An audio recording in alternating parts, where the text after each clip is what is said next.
Faire évoluer son mindset vers celui d'investisseur, ça demande de laisser de côté l'ensemble des autres mindsets que vous avez pu développer. Ce qui est important de comprendre dans son changement entrepreneurial, c'est qu'il va y avoir différentes identités que vous allez devoir développer au fur et à mesure.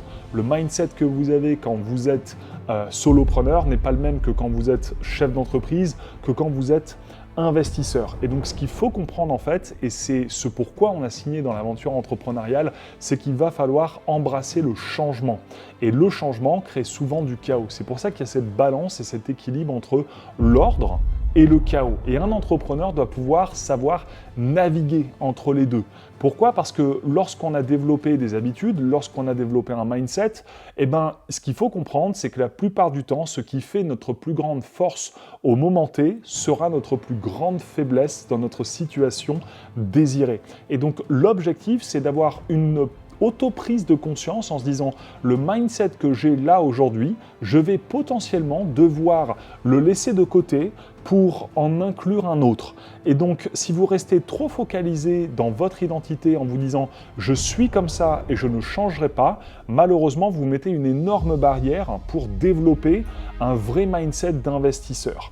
Et donc, l'idée que j'ai envie justement de vous partager par rapport à tout ça, c'est quelques concepts, quelques phrases, quelques philosophies que j'ai pu moi développer au fur et à mesure des années qui m'ont permis aujourd'hui d'être vraiment dans ce mode d'équilibre, de mindset, de pensée et de savoir naviguer entre quelles sont mes forces que je vais devoir lâcher, quelles sont les faiblesses que je vais devoir déléguer, comment pouvoir naviguer entre qui va pouvoir le faire à ma place, comment je vais pouvoir faire les choses. Et donc tout ça va vous servir justement à avoir un petit peu une sorte de guideline, une sorte de template, de manière justement à pouvoir vous dire ok, voici le mindset que je vais devoir adopter, voici le caractère, voici les traits de personnalité que je vais devoir intégrer afin de pouvoir rentrer pleinement dans ce mindset d'investisseur. Parce qu'être un investisseur, c'est pas pareil qu'être un solopreneur ni être un chef d'entreprise. Mais ce qu'il faut comprendre, c'est quand on est un investisseur, surtout un investisseur dans cette philosophie d'equity, il faut, c'est un prérequis d'être passé par les deux premiers. Un solopreneur, c'est quelqu'un qui fait tout dans son activité. Un chef d'entreprise, c'est celui qui commence à recruter, mettre des process, mettre des systèmes. L'investisseur, c'est celui qui a passé ces différents niveaux et qui maintenant se positionne comme vraiment un sorte de mentor, un sorte de guide vers l'ensemble des entreprises dans lesquelles il a pu investir ou prendre des parts. Et donc, les différents points que je vais vous partager doivent être vraiment bien intégrés et réécoutés plusieurs fois, mais surtout quand vous les écoutez et quand je vais vous les partager, s'il vous plaît, essayez en même temps de vous dire comment ces enseignements-là se reflètent dans ma propre situation actuelle, dans ma propre philosophie de ce que je fais aujourd'hui. Et donc, les différents points, je vais vous les partager. Le premier, c'est la phrase de Napoléon Hill. Et donc, la phrase de Napoléon Hill, c'est dans son bouquin « Les lois du succès en 16 leçons ». C'est le livre qui m'a le plus intrigué, le plus transformé dans toute mon aventure entrepreneuriale. Et il y a deux grandes phrases, deux grands concepts qui m'ont complètement chamboulé, que j'ai envie de vous partager afin que vous puissiez vous-même vous les intégrer. La première phrase, c'est comprendre que le leader est celui qui doit conceptualiser la vision, mais qu'il peut se servir d'autres personnes pour transformer cette vision en plan matériel. La deuxième phrase, c'est comprendre que le leader a cette capacité de pouvoir mobiliser d'autres personnes qui ont des capacités et talents que lui-même ne possède pas et qu'il ne désire pas posséder. Et tout ça, c'est vraiment comprendre la philosophie de la loi de l'harmonie, de la loi de l'association. Et associez-vous à des gens qui ont des talents différents et des talents que vous ne voulez pas avoir. C'est ça qui va vous permettre de créer une vraie organisation de manière à rentrer pleinement dans cette philosophie et dans cette identité d'investisseur.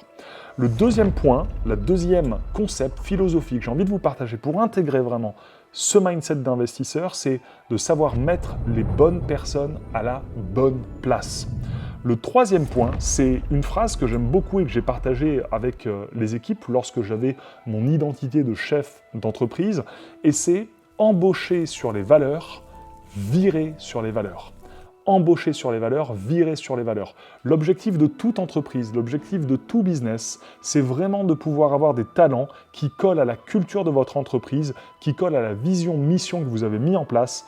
Et par contre, ces personnes-là, il faut pouvoir les intégrer en accord avec cette vision, mais il faut pouvoir aussi les virer en accord avec cette vision. Si quelqu'un n'est plus aligné avec votre chemin, même si c'est le talent numéro 1 de votre boîte, il faut pouvoir l'enlever. Et ce mindset-là qu'on a pu développer dans l'ensemble de nos sociétés nous ont aidé grandement à pouvoir aller avancer et aller très vite. Parce que comprenez que personne n'est irremplaçable.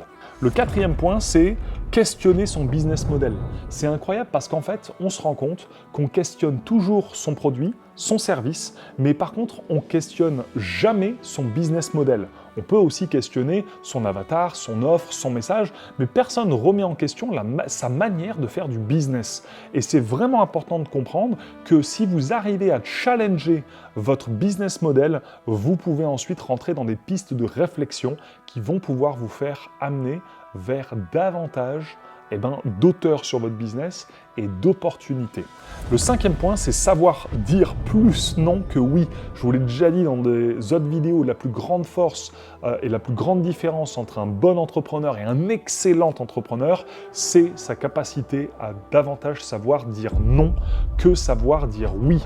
Et de plus en plus où vous évoluez dans votre avancée entrepreneuriale, en tant qu'investisseur, vous allez devoir dire non à des énormes opportunités. Et au début, on a des opportunités à 100 euros, à 1000 euros, à 10 000 euros, à 100 000 euros, à 1 million d'euros, à 10 millions d'euros. Et en fait, la capacité d'un excellent entrepreneur, c'est de pouvoir dire non à des fois des opportunités de 10 millions d'euros. Pourquoi? Parce qu'il reste focus sur son chemin. Et plus vous restez focus là où vous êtes, plus vous avez davantage de chances de ne pas dévier vers d'autres objets brillants.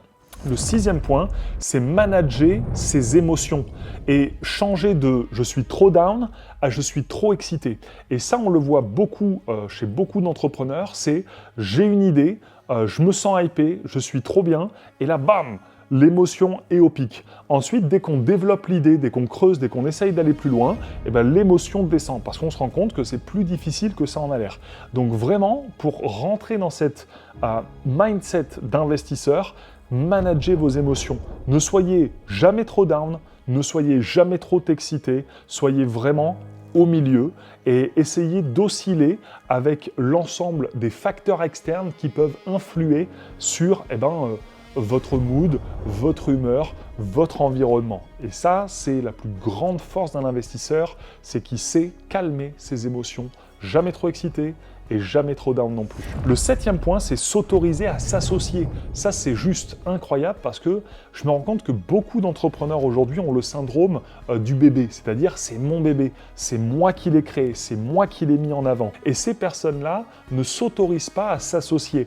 Comprenez aujourd'hui que vous ne pourrez jamais avoir les résultats que vous voulez, l'impact que vous voulez, le changement que vous voulez faire dans le monde si vous ne vous associez pas avec des gens qui ont des talents, des expertises différentes pour pouvoir aller encore plus loin. Et donc ça, c'est vraiment mon conseil, c'est le pouvoir de l'association.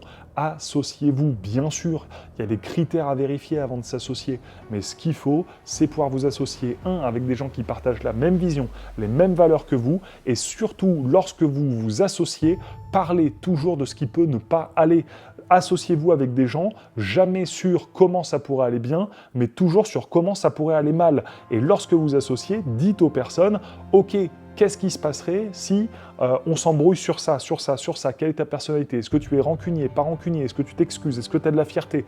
Et donc, racontez et échangez davantage avec vos associés sur les pires choses qui pourraient se passer pour voir comment les gens réagiraient dans ces situations. Ce qui vous permet, lorsque ces situations arrivent, d'avoir déjà été programmé avec l'ensemble de vos associés pour dire « on a prévu ça, on a déjà connu ça, on sait comment avancer là-dessus ».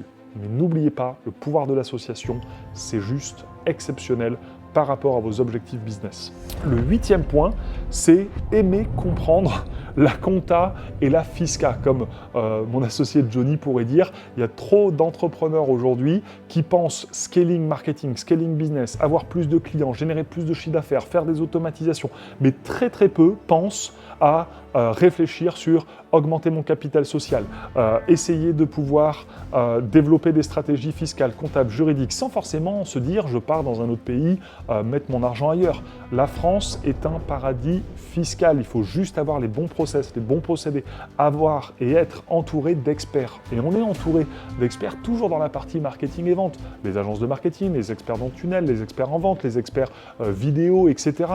Mais l'idée, c'est de savoir est-ce que vous êtes aussi bien entouré sur un plan légal et financier. Ça, c'est vraiment important si vous voulez rentrer dans ce mindset d'investisseur. Le 9e point, c'est maîtriser le lâcher-prise et gérer son stress.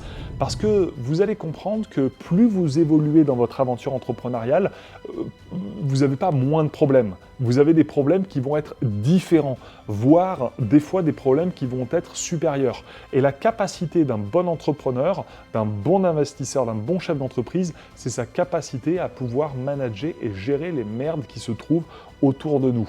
Et plus vous arrivez justement à essayer de gérer ça avec calme et lâcher prise, plus vous arriverez à facilement et rapidement trouver des solutions. Et ça, un mindset d'investisseur a vraiment compris cela. Lâcher prise, rien n'est grave, personne n'est irremplaçable, l'argent fluctue et se retrouve de partout, il y en a en abondance, les solutions, il y en a de partout, continuons, avançons. Et c'est comme ça qu'on arrive vraiment à framer son cerveau de manière à toujours avancer dans ce nouveau palier d'identité que vous voulez atteindre.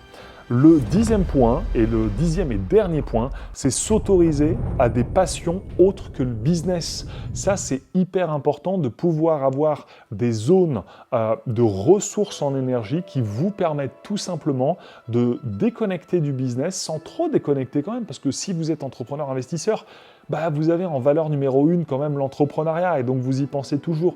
Mais ayez toujours des zones, pas d'échappatoire, mais des zones de ressources. Et essayez de voir aujourd'hui, si vous aviez tout l'argent du monde, qu'est-ce que vous aimeriez développer pour vous en termes de passion. Je vous partage, moi, ma passion, ce sont les voyages et toute la culture japonaise au niveau des mangas, des animés, etc.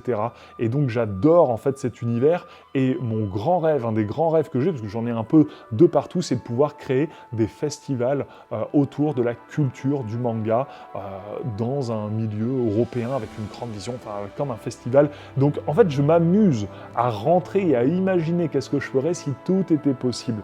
Et ça, c'est un peu ma passion, donc ayez vraiment des passions qui sont fortes et surtout, un point important, partagez vos passions avec les gens qui vous entourent, avec vos équipes, avec vos associés, de manière justement à pouvoir créer un vrai esprit d'harmonie. Donc dites-moi maintenant dans les commentaires pour vous, est-ce que ça vous parle? Quels sont pour vous en tout cas le mindset d'investisseur? Qu'est-ce que ça veut dire pour vous être un investisseur aujourd'hui, surtout un investisseur en equity? Et dites-moi dans les commentaires comment ça a résonné avec vous. Si vous voulez aller plus loin dans ce raisonnement, dans cette philosophie, je vous invite à cliquer en bas de la vidéo, vous allez voir, vous allez être invité à pouvoir voir et suivre la keynote qu'on a partagée sur comment créer des écosystèmes de business scalables, valorisables et vendables de manière à prendre des parts dans les entreprises en échange de son expertise. Et je vous parle justement dans cette keynote des 5 points, des 5 grandes étapes qui vous permettent de pouvoir atteindre ces résultats-là. Je vous laisse le suspense de découvrir tout ça et je vous dis à très vite dans une prochaine vidéo.